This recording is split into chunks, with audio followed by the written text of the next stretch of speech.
Hello and welcome back inside the Swarthmore Athletic Communication Office here in the Lamb Miller Fieldhouse at Swarthmore College.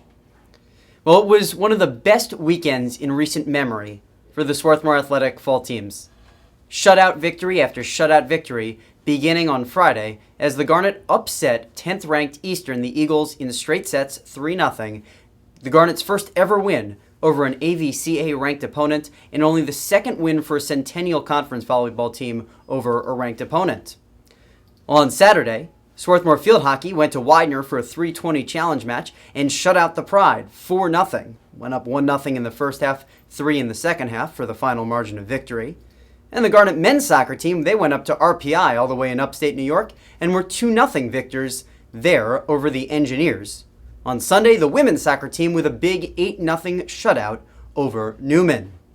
But the story of last weekend was certainly the women's volleyball team's performance against the Eastern Eagles, a national powerhouse that had lost only 11 times combined over the last 4 regular seasons and hadn't lost to an unranked opponent in nearly 4 years. Today we're joined for our Coach's Corner with volleyball head coach Harleigh Chwastyk in her 11th year with the program. Coach, welcome to Coach's Corner and congratulations on the win on Friday. Thank you. That's a really signature win for this program, and you look at maybe some of the past years and sort of the rise in the last 4 or 5 years. Talk about what it's taken to reach a level where you can not just play with a national powerhouse like Eastern, but win in straight sets. I think in part it's the dedication of the team off the court. Obviously dedication on the court is important and the level of intensity in practice, but the dedication off the court and training outside of our competitive season, and just the more competitive you are, the more successful you are, you tend to attract more talented recruits. So every year it seems like our talent level and our talent pool is getting stronger. Don't want to claim too much credit for the team's recent success, but time before I got here and since I've been here, it's been a real big difference. But in all seriousness, can you talk about that win in the importance of that kind of non-conference win in context with some of the big conference wins in the last few years too, the one against Haverford and Gettysburg and Muhlenberg in the playoffs? Sure. Well, if you look at our non-conference schedule, might be the strongest that any team in our conference is playing. Just this week alone, if you look at the weekly report for volleyball, there have been 3 matches played by our conference teams by against nationally ranked opponents. 2 of the 3 are matches that we played. So it just goes to show that we're taking our preparation for our conference very seriously and trying to play really high level opponents on the non-conference schedule. And Eastern, fortunately, is also local, so that's someone I've always wanted to get on the schedule. And for me personally, having led this program for the last 10 years, I look back on some of the leaders we've had that have really laid the foundation and the stepping stones to get us to where we are. So that 6-21 season, we had plenty of those. It's ebbs and flows as a college athletic does.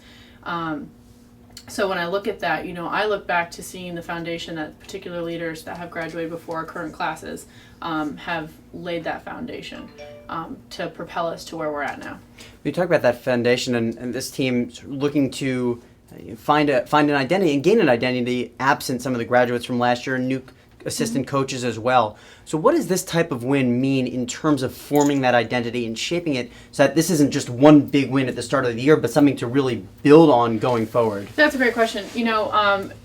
Looking back, and I have very high expectations for each individual in our team in general. So do I think we played our best volleyball on Friday night? No, but that's a good thing. We were able to sweep a team that I don't know, maybe played their strongest volleyball in that match.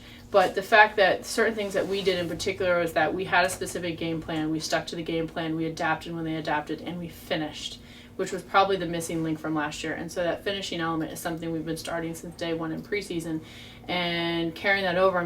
We're only going to the 3rd week of the season. So we start conference play next week. I feel like we're in a really good position, being prepared to really set ourselves up for a good place when it comes to conference playoffs. It seems like the conference last year, this year, getting even stronger top to bottom.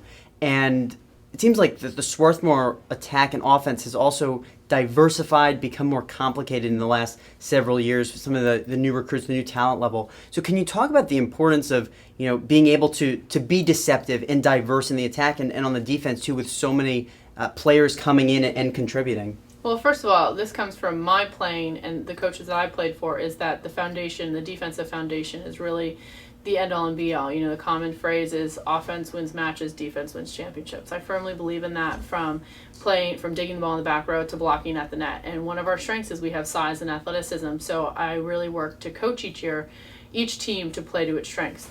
In terms of offensively, I kind of think of as secondary. Obviously, you know, that's the fun part of the game that everyone enjoys watching. But we have a lot of versatility, but it takes the strong leadership from who's leading the offense, and that's our setter. And, you know, we have Allie Coleman, who's been starting as a setter. She ran a 6'2" with Kearney Banks her freshman year, and since then she's run a 5'1" offense. But we have a great freshman setter in Sam Du Bois, who they both are really diligent about getting their reps in. I mean, being a setter takes a lot more work than anyone realizes off the court and behind the scenes. And so talking about decision making and leadership in that capacity, that comes a lot from there. And then also knowing who your go-to players are. You know, our two seniors have a very unique on-the-court relationship that they can virtually find each other wherever they may be on the court. Part of it, I think, is because they're so vocal. But they have to play together for, you know, they've started and played all 4 years of their playing careers. So. You've got those two senior leaders. Has someone else, kind of X factor, emerged in the last 2 weeks and in that win against Eastern, who you're going to really count on going forward? On the court, I can't really say, but looking at a box score, I thought Brelyn Lobachevsky did a really nice job.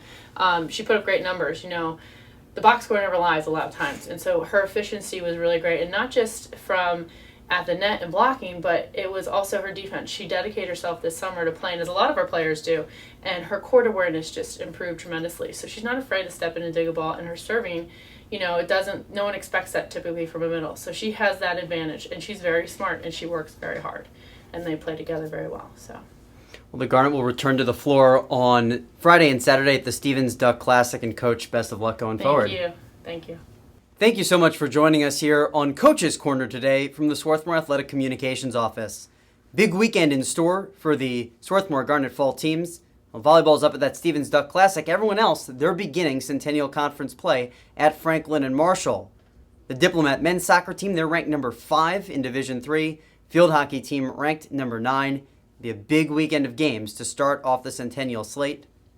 The men's tennis team also begins their fall schedule with the Centennial Conference Invitational. Thank you so much for joining us here today. We'll be back with a Garnet Sports Show next week.